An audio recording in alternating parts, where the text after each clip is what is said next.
내가 매매 증서를 네리야의 아들 바룩에게 넘겨준 뒤에 여호와께 기도하여 이르되 슬프도소이다 주 여호와여, 주께서 큰 능력과 표심팔로 천지를 지으셨사오니 주에게는 할 수 없는 일이 없으시니이다. 주는 은혜를 천만인에게 베푸시며 아버지의 죄악을 그 후손의 품에 갚으시오니 크고 능력 있으신 하나님이시오 이름은 만군의 여호와시니이다. 주는 책략에 크시며 하시는 일에 능하시며 인류의 모든 길을 주목하시며 그의 길과 그의 행위의 열매대로 보응하시나이다.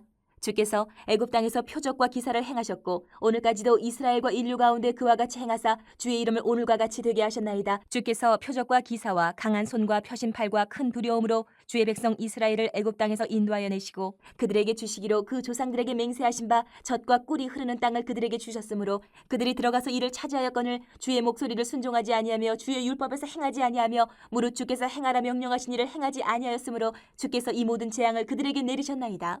보옵소서, 이 성을 빼앗으려고 만든 참호가 이 성에 이르렀고 칼과 기근과 전염병으로 말미암아 이 성이 이를 치는 갈대아인의 손에 넘긴 바 되었으니 주의 말씀대로 되었음을 주께서 보시나이다. 주 여호와여, 주께서 내게 은으로 밭을 사며 증인을 세우라 하셨으나 이 성은 갈대아인의 손에 넘기신 바 되었나이다. 이스라엘과 세우신 그 하나님의 언약을 깨고 범죄한 이스라엘, 하나님의 심판을 받아서 마땅한 상황인 겁니다. 그런데 이 상황에서 예레미야 선지자는 그 당연한 결과를 보면서 슬퍼하면서 갑자기 그 지금 멸망 직전에 있는 이 나라 상황 가운데 아나돗의 밭을 사라고 하신 그 하나님의 말씀이 이해가 안 되는 거예요.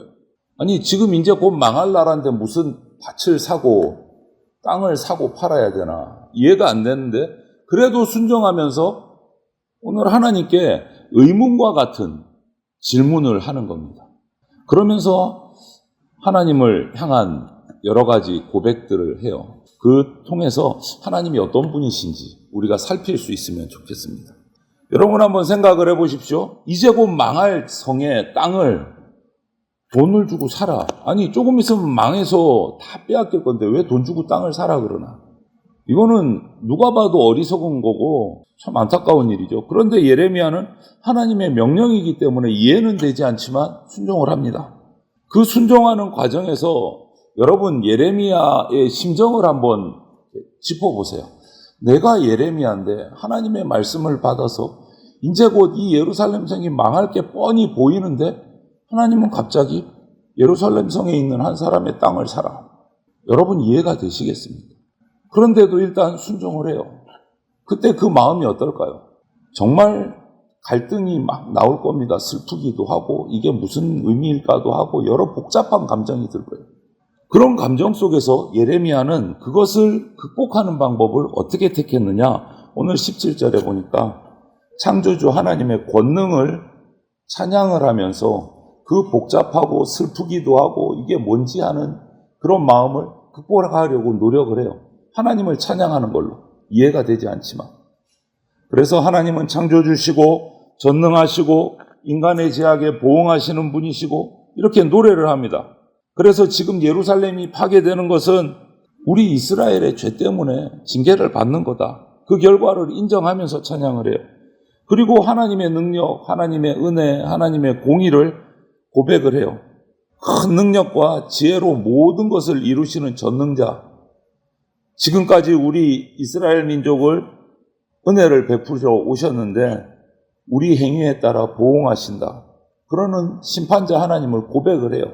그러니까 뭐라고 말씀하셔도 들어야지. 그러면서 이해를 하는 거예요. 하나님을 이해하려고 노력을 하는 거예요. 그런데 하나님을 고백하면서 예레미야의 오늘 마음을 꼼꼼히 이 말씀을 묵상해 보면 슬픔 가운데 빠져 있어요. 나라가 망할 거기 때문에, 포로되어 갈 거기 때문에. 하나님의 말씀을 들으면서도 슬픈 거예요. 슬픈 거예요. 이스라엘이 하나님을 배신하고 우상숭배의 죄를 범했기 때문에 그 하나님의 엄청난 능력과 은혜와 공의가 좋은 것으로 우리에게 베풀어져야 되는데 우리 범죄 때문에 좋은 것으로 베풀어지지 못하고 우리가 멸망하는 쪽으로 베풀어지기 때문에 슬픈 거예요. 그런데 우리가 여기서 교훈받을 것은 예레미야가 이렇게 슬픔 가운데 빠져서 하나님의 그 은혜와 능력들이 멸망으로 우리에게 다가오는 것을 보고 슬퍼하는 그 예레미야는요, 아직도 하나님에 대한 이해가 부족하구나 하는 것을 보게 돼요. 여기서 우리가 깨달을 것이 나타나요. 한번 자신의 백성을 삼으신 하나님, 언약 백성을 세우신 하나님의 당신이 택하신 백성을 향한 하나님의 최종 결론은 심판이 아니고 회복이고 보응이 아니고 용서라는 것을 아직까지 깨닫지를 못한 거예요. 그러니까 슬픈 거예요. 예레미야는 아직 끝나지 않은 하나님의 은혜를 다 깨닫지 못하기 때문에 아나돗에 밭을 사라는 명령도 이해가 안 되고 그러면서도 계속 슬프고 안타깝고 이런 거죠. 여러분, 우리의 배신, 우리의 범죄보다 크신 하나님의 용서와 은혜를 우리가 깨닫게 되면 이 슬픔과 의문에 사로잡혔던 우리의 생각이 그 하나님의 은혜를 제대로 알면 소망과 확신으로 바뀌게 됩니다. 예레미야조차도 아직 그것을 온전히 깨닫지 못해서 슬픔 가운데 있는 거예요. 하나님이 어떠신 분인지를 깨달아야 돼요. 예레미야는 그래서 또 계속해서 찬양을 합니다. 슬픔을 좀 벗어나 보고 싶어서. 하나님이 이스라엘을 애굽에서 이끌어내시고 가나안 땅 주셨던 것도 기억하면서 이제 이 슬픔 가운데 소망을 가지려고 찬양을 해요. 비록 바벨론에 의해서 이 유다가 멸망을 당하겠지만, 지금 당장은 멸망을 당해서 슬프겠지만, 애굽에서 우리 민족을, 선조들을 이끌어내시고 회복시켜 주신 그 하나님을 내가 믿습니다. 이 말은 뭐예요? 우리가 바벨론으로 잡혀가지만 우리도 다시금 꺼내 주실 겁니다. 구원해 주실 것입니다. 그 소망을 가지려고 이 얘기를 하는 거예요. 그렇지만 지금 당장은 탄식하고 있고 슬퍼하고 있고 그냥 감정이 오락가락하는 거예요. 예레미야의 감정이. 하지만 하나님은 한 번 언약을 맺으시면 강한 능력을 가지고 언약을 지키십니다. 그것을 우리는 잊지 말아야 돼요. 내 감정이 슬퍼지기도 하고 막 복잡해지기도 하고 예레미야처럼 오락가락할 때도 있지만, 그럼에도 우리가 잊지 말아야 될 것은 하나님이 하신 약속은 반드시 지키신다. 이것을 기억해요. 이처럼 하나님은 강한 능력으로 우리와 맺은 언약을 지키시고 우리에게 약속하신 은혜를 베푸십니다. 그것은 변함이 없으세요. 그것을 우리가 잊어서는, 의심해서는 안 된다라는 거예요. 무엇도 우리를 향한 하나님의 은혜는 막을 수가 없습니다. 대신 그 가운데 하나 고쳐가야 될 과정이 있죠. 하나님을 배반하고 언약을 어긴 죄에 대해서는 심판받아야 된다. 그 이후에 회복된다라는 거죠. 하나님은 언약을 지켜서 이스라엘을 출애굽시켜서 가나안 땅, 적과 꿀이 흐르는 땅에 들어가게 인도하셨어요.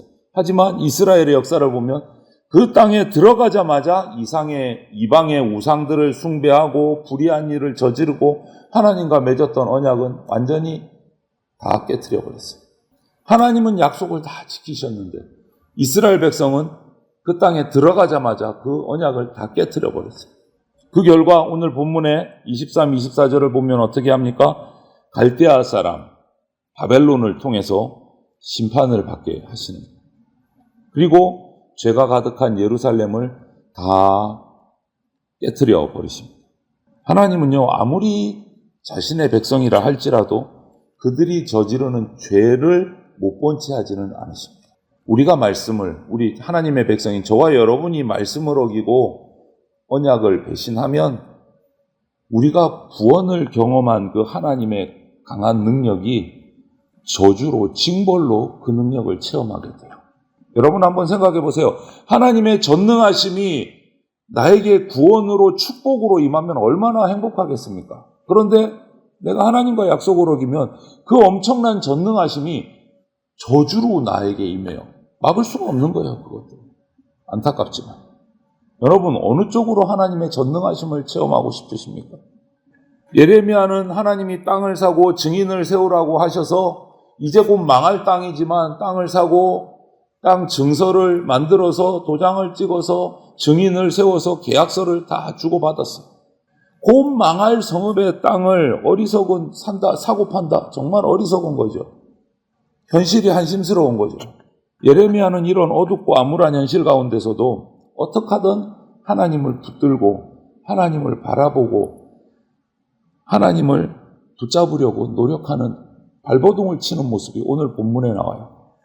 여러분 지금 혹시라도 너무 힘든 예레미야 같은 그런 삶 속에 있으시다면 오늘 이 예레미야의 모습을 잘 살피셔야 합니다. 그 어렵고 갈등 속에 이해가 되지 않는 여러 가지 복합적인 안타까운 상황 속에서도 주님이 약속하신 것은 철저하게 붙들고 있는 모습을 우리가 발견해야 돼요. 그리고 그 약속을 믿고 바라보고 위로를 받으려고 애쓰는 예레미야의 모습을 우리가 살펴야 돼요.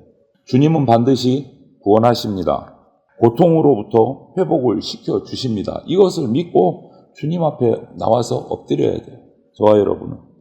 하지만 우리가 잊지 말고 기억해야 될 것은 하나님은 당신의 백성을 무조건 지켜주시고 무조건 평안하게 해주시고 무조건 형통하게 해주신다.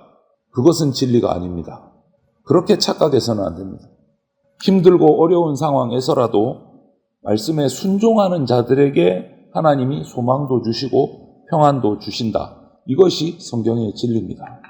당신의 백성도 죄 가운데 임하면 반드시 징계의 과정을 겪어서 회복으로 나오게 하신다. 이것을 기억하셔야 돼요.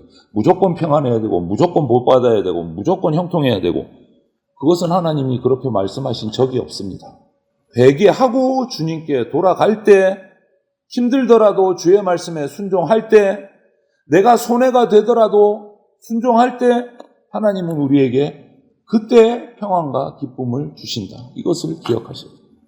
하나님의 말씀을 어기면서 회개하지 않고 있는 나에게 어떠한 잘못이나 허물들이 있다면 이 시간 그 자리에서 즉각 돌이켜서 하나님 앞으로 나가시는 저와 여러분들이 되시기를 바랍니다. 무조건 형통은 없습니다. 하나님 앞에 죄를 고백하고 회개한 후에 회복이 있고 형통이 있음을 오늘 기억하면서 하나님이 주신 약속을 기억하고 나를 살피고 주님 앞으로 돌아서는 철저한 회개를 하는 저와 여러분들이 다 되시기를 주님의 이름으로 축원을 드립니다. 아멘.